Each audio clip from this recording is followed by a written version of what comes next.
La Sociedad Española de Radiodifusión presenta Ser ¡Viva la radio! Podcast. Siempre.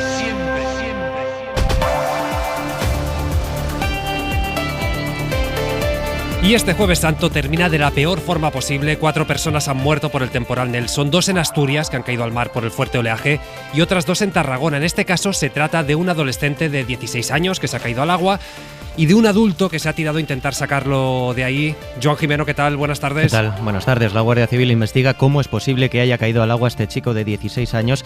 Descartan que se estuviera bañando en ese momento y apuntan a una posible imprudencia. Ha sido en una zona de rocas en un momento de muy mala mar. Allí en Tarragona, muerto también ahogado un turista alemán de 32 años que se ha tirado para intentar salvar al chico. 2 Mossos de Escuadra que intentaban salvar las vidas a las víctimas han sido rescatados con vida por un helicóptero y una barca de la Cruz Roja. En Asturias también son 2 los muertos por el temporal. Uno, un turista inglés arrastrado por una ola en la desembocadura del río Nalón en San Esteban y que se había acercado hasta allí para ver el oleaje. A menos de 7 kilómetros en Cudillero, otra turista ha muerto también arrastrada por una ola mientras paseaba por el puerto pesquero. Gracias, Joan.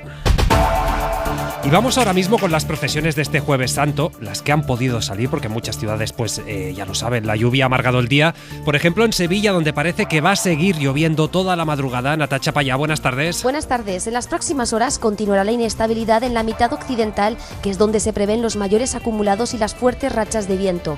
En Extremadura, Andalucía y gran parte de la meseta sur lloverá hasta mañana, incluso de forma ininterrumpida, en las provincias más occidentales. Por la tarde también lloverá en el resto de la península, aunque con parones y menos probables e inexistentes cuanto más al este y próximo al Mediterráneo. Lluvias generales, nieve en las principales cordilleras y en cambio aumento de las temperaturas en amplias zonas. Y hay media hora 25 deportes. Tony López, buenas tardes. ¿Qué tal, Pablo? Muy buenas. En marcha el partido de vuelta de cuartos de final de la Champions femenina. Está a punto de clasificarse a semis el Barça en el Johan Cruyff. Ana Palet, hola. Hola, ¿qué tal, Tony? Está ganando el Barça 2-0 gracias a los goles de Aitana Bonmatí en la primera parte y Fridolina Rolfo en la segunda. Por lo tanto, en el global gana el Barça 1-4 al Bran. Está a un paso de las semifinales de la Champions por 6ª temporada consecutiva. En este caso se enfrentará al Chelsea aquí en Barcelona. Minuto 14 de la segunda parte. Gana el Barça 2-0 al Bran. Gracias, Ana. Esperemos contar en Hora 25 Deportes la clasificación definitiva del Barça y al margen la previa de la jornada 30 de Liga, que vuelve tras el parón, la Euroliga en directo y el partido de cuartos de final de Carlos Alcaraz en Miami contra Dimitrov. Sería la 6ª, final. Sí. Vaya locura. Y 2 Champions en los últimos 3 años. O sea que, ojito. Lo escuchamos luego. Empieza Hora 25. Y empieza 8:03, 7:03 en Canarias, en Cataluña, porque tenemos última hora. Gemma Lagrí, buenas tardes. Hola, buena tarde. Porque hay 2 heridos graves en una explosión en una fábrica de reciclaje en el Vendrell, en Tarragona. La nave Gemma se ha incendiado y han pedido a los vecinos que se confinen, a los vecinos del entorno. Sí, a esta hora lo que sabemos es que hay, como decías, 2 heridos graves que han sido trasladados ya al Hospital Vall d'Hebron de Barcelona después de un incendio en una nave de un polígono industrial en el Vendrell, en Tarragona. Ahora mismo los vecinos más cercanos a la zona están confinados por recomendación de los bomberos. Los bomberos precisamente están trabajando ahí ya con 12 dotaciones para extinguir el fuego que afecta a la empresa dedicada al reciclaje y evitar que vaya a más, que se propague. Por ahora no lo han conseguido y el incendio ya afecta 2 naves, justo la de al lado. El aviso lo han recibido poco antes de las 6:30 de la tarde. Pues Gemma, cualquier novedad, ya lo sabes, teléfonos abiertos durante toda la noche. Estamos en contacto. Hasta ahora. Y en Málaga.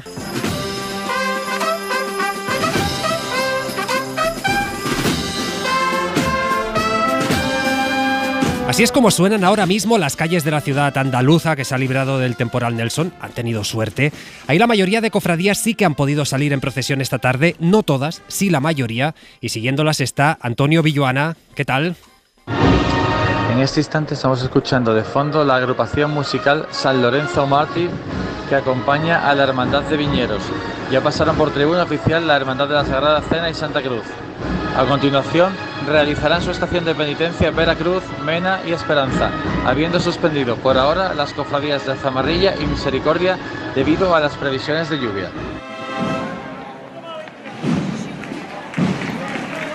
Bueno, pues así está el ambiente ahora mismo en Málaga. Hay que decir que en Sevilla no han tenido tanta suerte. Mi hermano se estrenaba de costalero y tal, y poquillo triste, pero yo creo que es la mejor decisión. Al final es una pena después de tanto tiempo esperando, un año esperando. Las prevenciones que teníamos ayer eran malas, las de esta mañana eran malas y las de ahora pues siguen siendo malas. A pesar del día, llevamos unos años vistiéndonos y bueno, pues también acompañar un poco a los titulares, aunque sea aquí dentro. Y es que los cofrades se han quedado en Sevilla dentro de las iglesias. No han podido salir, ninguna procesión ha podido salir por la lluvia. Y ahora, claro, todos los ojos están puestos en la madrugada. Así que vamos a la parroquia de la Magdalena, donde está Javier Márquez. ¿Qué tal? Hola, buenas tardes. Desde las puertas de la parroquia de la Magdalena, donde están entrando y saliendo sevillanos y visitantes a ver el paso de la Hermandad de la Quinta Angustia, que en torno a las 7:15 de la tarde decidía suspender la estación de penitencia, y donde además aquí a las 4 de la madrugada también en esta parroquia tiene que salir la Hermandad del Calvario. A esta hora no está lloviendo en Sevilla. Hay un viento que por veces, por momentos, es con rachas fuertes y unas nubes amenazantes. Además, las previsiones que ofrece Met dicen que a partir de las 11 de la noche nos hace pensar que nos vamos a quedar sin precisiones en la calle durante la madrugada. Las 7 corporaciones que salían por la tarde este Jueves Santo han ido tomando decisiones negativas a lo largo de la tarde. Muchos sevillanos, como decía, y muchos visitantes han estado recorriendo los diferentes templos de la ciudad para contemplar las imágenes, y las 6 de esta madrugada pues empezarán a reunirse para ver si salen o no a partir de las 12 de la noche, que es la hora prevista para la salida de la Macarena, salvo que tengan que adelantar sus decisiones. Estamos en una Semana Santa en Sevilla, pasada por agua. 24 hermandades no han salido desde el Domingo de Ramos, frente a las 17 que sí han podido hacer su estación de penitencia, y otras 4 se han tenido que quedar refugiadas en la catedral por la lluvia. A esta hora espera ante la llegada de la madrugada, pero con pocas ilusiones de que haya procesiones en la calle. Imagino, Javier, que estarán hundidas las hermandades ahora mismo, también la gente, los vecinos, los turistas, todo el mundo que estaba esperando estas procesiones, supongo. Bueno, las hermandades principalmente suelen poner sensatez y sentido común en estas decisiones, y es verdad que hay mucho trabajo detrás de la preparación de la estación de penitencia, y hay ilusión por hacerla, pero también hay un patrimonio humano y material, claro, que hay que resguardar. Y bueno, pues en la ciudad pues sí se está viendo resentida, sobre todo porque ha bajado el porcentaje de turistas que han visitado Sevilla en estos días, porque desde el domingo están las previsiones del tiempo negativas y por tanto con pocas posibilidades de que salgan procesiones a la calle. Pero sí es verdad que los que salen, ahora he pasado por un bar cercano a esta parroquia de la Magdalena y está completamente atestado. Los que salen aprovechan el tiempo de otra forma, ya que no pueden ver paso. Claro. Pues estás con los amigos en la calle. Pues oye, Javier, a disfrutar en la medida de lo que se pueda, y vamos hablando a lo largo de este Hora 25. Un saludo. Casi las 8:08, 7:08 en Canarias. En Portugal acaba de terminar la reunión entre el ganador de las elecciones, el conservador Luís Montenegro, con el presidente Marcelo Rebelo de Sousa, donde le ha informado pues de la composición de su gobierno. Como estaba previsto, le ha comunicado que quiere gobernar en solitario, que lo va a hacer y que en todo caso irá buscando apoyos puntuales para sacar adelante las leyes.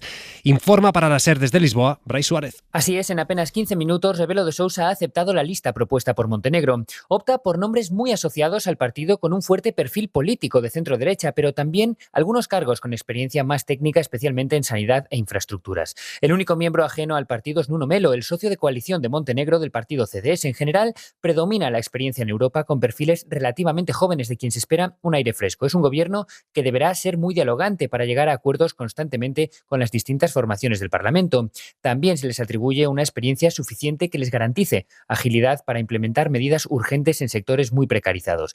Ya se habla de un gobierno de combate que quiere ganar crédito ante lo que ya se aprecia como el primer examen en 3 meses, que serán las elecciones de junio. En total son 17 ministerios, uno menos que en el gobierno anterior, y se pierde también en paridad, 10 hombres y 7 mujeres. Gracias, Brais. Y es noticia de la tarde, la Corte Internacional de Justicia, que es el máximo tribunal de Naciones Unidas, exige a Israel que permita la entrada de ayuda humanitaria en Gaza. Le ordena que tome medidas urgentes, que tome medidas ya, para que la comida llegue sin obstáculos a la franja, ante la creciente hambruna que, según dice el tribunal, sufren los habitantes de la franja.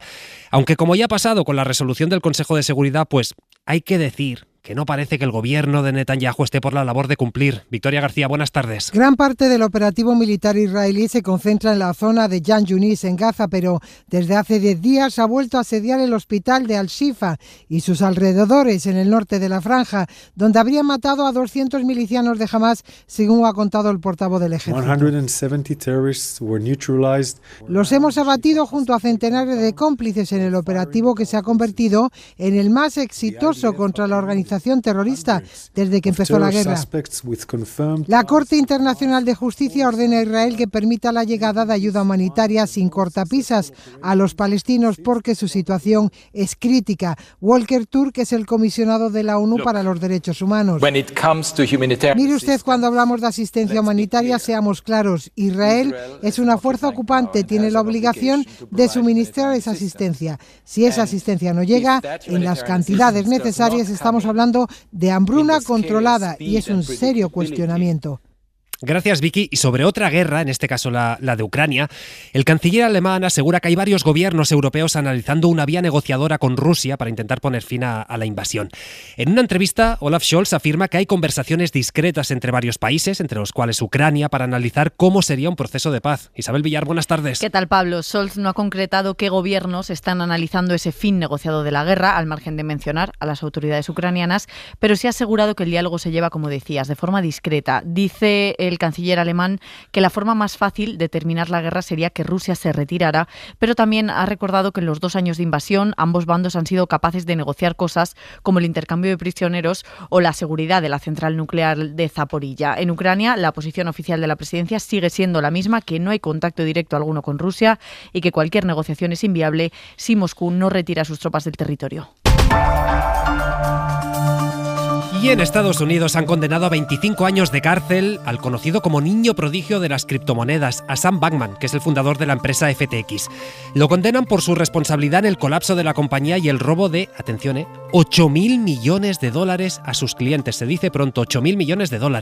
Los fiscales del caso decían pues que él dirigía la empresa casi como quien juega al Monopoly. Karim Agarbi, buenas tardes. Buenas tardes. En la sentencia, el juez le acusa de 7 cargos de fraude y conspiración. Le acusa de estafar a sus clientes más de $8.000 millones y de mentir a sus inversores. El modus operandi es que Bankman, además de crear FTX, creó otra empresa llamada Alameda. A esta segunda empresa desviaba parte del dinero que ingresaba en la plataforma de criptomonedas y una vez ahí utilizaba ese dinero para cubrir pérdidas y especular desde una mansión en las Bahamas. FTX quebró en noviembre de 2022, justo unos meses después de que la criptomoneda Terra Luna se fuese a cero y el mismo año en el que Bitcoin perdió el 65% de su valor. Así que cuando los clientes de FTX intentaron recuperar su dinero, ese dinero ya no estaba, se había esfumado. Por eso los fiscales han asegurado que la criminalidad estaba en todos los aspectos de su negocio.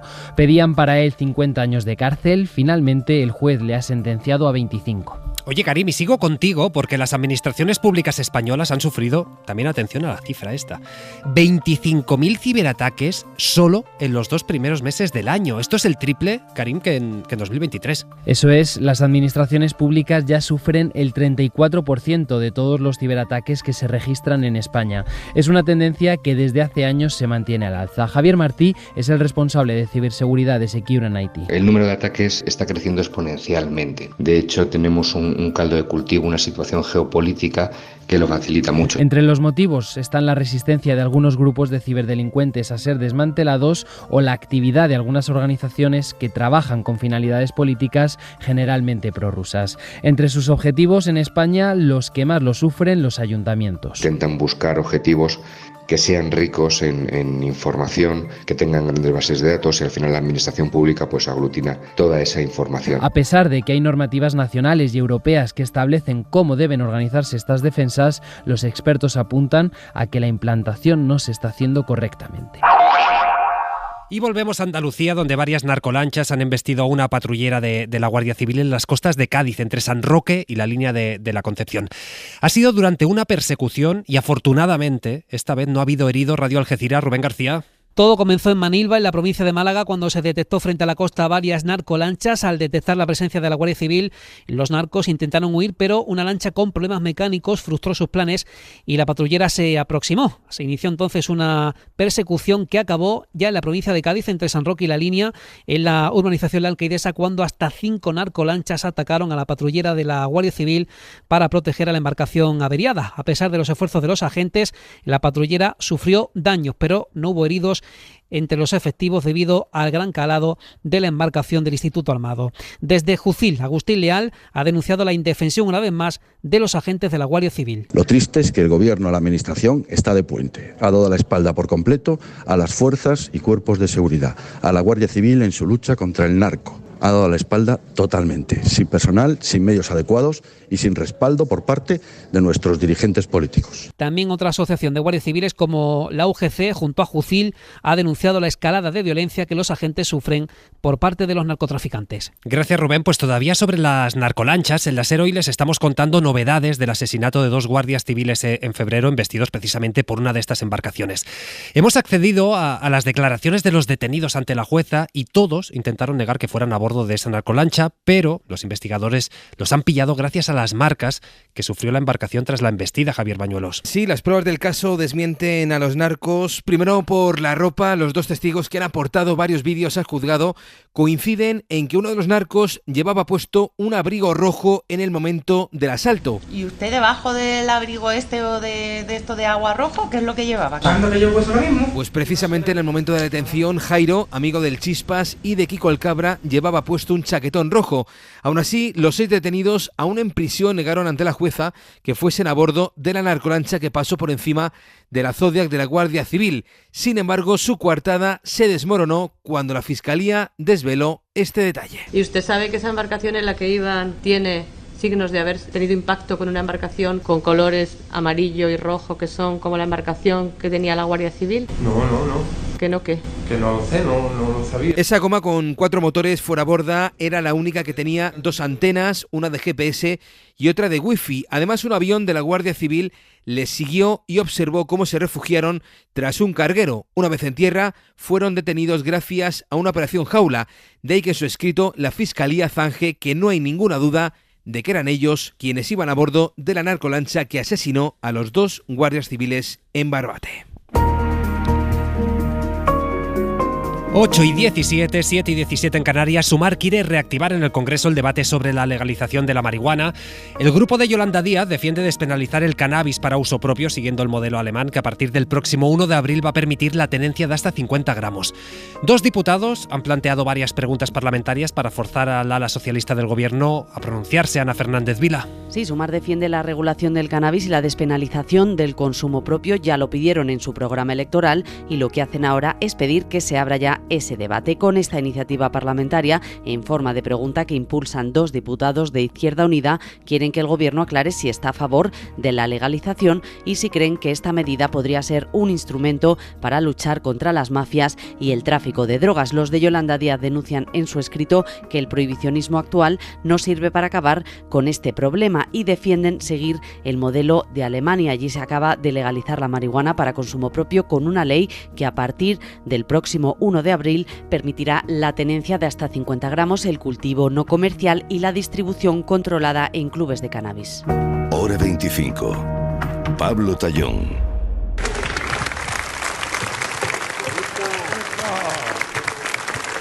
Este era el sonido en la concentración hace unos minutos frente al Palau de la Generalitat en Valencia. Concentración contra la ley llamada de Concordia que preparan el PP y Vox para sustituir a la normativa autonómica de memoria histórica. La situación es parecida a la de Castilla y León, es decir, para el plazo temporal también se remontan al 31, a la Segunda República, y también aluden a la dictadura y al franquismo solamente para decir que nunca ha habido un relato consensuado sobre la guerra civil y el franquismo en nuestro país. Esto quieren decir PP y Vox en la ley. Así que vamos a Radio Valencia, José Foré Romero. Ni un paso enrere, ni un paso atrás. Es el lema que abriga esta concentración organizada por la Coordinadora de Asociacions per a la Memòria Democràtica del País Valencià en este 28 de marzo, que es el día de recuerdo y homenaje a las víctimas de la Guerra Civil y la dictadura, según prevé la Ley de Memoria Democrática de la Comunitat Valenciana, vigente hasta que se derogue y se sustituya por la de Concordia que promueven PP y Vox. Las organizaciones vinculadas a la memoria consideran que se falsea la historia con la perspectiva de la futura ley. Ángel González es el portavoz de la coordinadora. En esencia, blanquean todo lo que fue el periodo de la guerra y la dictadura. No se nos menciona como tales víctimas del franquismo y, por tanto, se pretenden negar todos nuestros derechos a la verdad, la justicia y la reparación, por los cuales llevamos luchando pues más de 80 años, ¿no? Esta mañana, asociaciones memorialistas y sociedad civil han organizado un acto en el que han anunciado que darán forma a la Comisión Cívica por la Memoria y la Dignidad para organizarse y planear movilizaciones. Hora 25. Pablo Tallón. 8:20, 7:20 en Canarias. El presidente argentino no da marcha atrás. Lejos de disculparse, Milei se justifica por llamar asesino terrorista al colombiano Gustavo Petro. En redes sociales, el presidente argentino ha dicho que previamente Petro lo había agredido verbalmente a él. Vamos, así defiende Milei esos insultos que le han costado una crisis con Colombia. El país ha expulsado a varios diplomáticos argentinos. Así que vamos a Buenos Aires, porque desde allí informa para la SER Berta Ravantós. Buenas tardes. Buenas tardes. Las palabras de Milei han sido consideradas como una ofensa para la dignidad del presidente y del pueblo de Colombia, que lo eligió de manera legítima y democrática. Así han justificado desde el Ministerio de Exteriores colombiano la expulsión de varios diplomáticos argentinos del país sudamericano.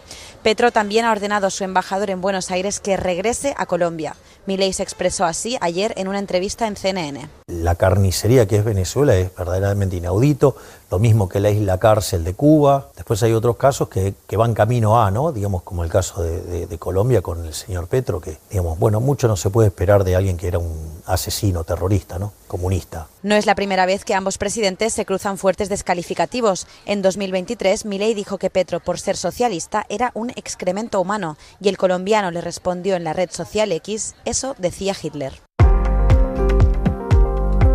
Pues así está el ambiente entre Colombia, Argentina. Mientras, en Francia, la Asamblea Nacional ha aprobado esta tarde una ley muy llamativa, una ley que prohíbe las discriminaciones por el tipo de pelo. Que dicho así, a lo mejor pueden pensar que es trambótico, pero ¿esto por qué? Pues bueno, esto es una reivindicación histórica de las mujeres negras con pelo afro que tienden a alisarse el cabello para que así no las discriminen. Es algo que la legislación general sobre trabajo ya recoge, es verdad, pero ahora se aprueba esta normativa específica que todavía tiene que ir al Senado, y ahí es verdad que también va a ser complicado que acabe saliendo adelante. Corresponsal en Francia, Vicens Batalla. Buenas tardes. En Francia existe una ley general con sanciones por discriminación en el trabajo por cuestiones de edad, sexo o apariencia física, con hasta 25 motivos, entre ellos el del tipo de cabello. Pero el diputado caribeño Olivier Servat de Guadalupe, en la iniciativa del proyecto de ley, considera que en la práctica se sigue discriminando a según qué tipos de personas por este motivo, en especial a las mujeres negras con el cabello rizado, quienes para no perder un empleo se alisan el pelo. Aunque hay también prejuicios de los empresarios a quien llevan rastas, son pelirrojos o se han vuelto calvos. Por ello, el diputado introduce textualmente que se aplicarán sanciones penales por discriminación por el corte, el color, la largada o la textura del cabello. Ha ganado la votación en la Asamblea Nacional con 44 diputados a favor y solo 2 en contra, y el gobierno se muestra partidario de añadir a la ley general estos aspectos físicos. Pero este proyecto de ley aún tiene que pasar por el Senado, una cámara mucho más conservadora, incluso en temas como este. Hora 25. Pablo Tallón. Y atención a esto, una universidad austríaca ha analizado 12.000 letras de canciones desde los 80 hasta la actualidad y ha llegado a la conclusión de que con los años las canciones se han hecho más simples y más repetitivas. Javier Ruiz Martínez. Entre esto, ojalá pase algo que te borre de pronto, una luz cegadora, un disparo de nieve, ojalá por lo menos que me lleve la muerte para no verte tan... Y esto otro. Podríamos entrar en cuál es mejor y cuál es peor, pero este estudio no las valora. Solo dice que la de Daddy Yankee, La Gasolina, es sencilla y repetitiva, y la de Silvio, Ojalá, es mucho más compleja y tiene menos repeticiones. Un equipo de ciencias de la computación de la Universidad de Innsbruck, en Austria, ha analizado 12.000 canciones para llegar a esta conclusión. Las letras son más simples y más fáciles de entender. No significa que seamos menos inteligentes si las escuchamos, solo dice que la tendencia mundial ha cambiado, la música solo está de fondo y tiende a ser más sencilla. En todos los géneros han crecido de forma muy significativa las palabras relacionadas con el enfado, la ira y los insultos. Para no perderte ningún episodio, síguenos en la aplicación o la web de la SER, Podium Podcast o tu plataforma de audio favorita.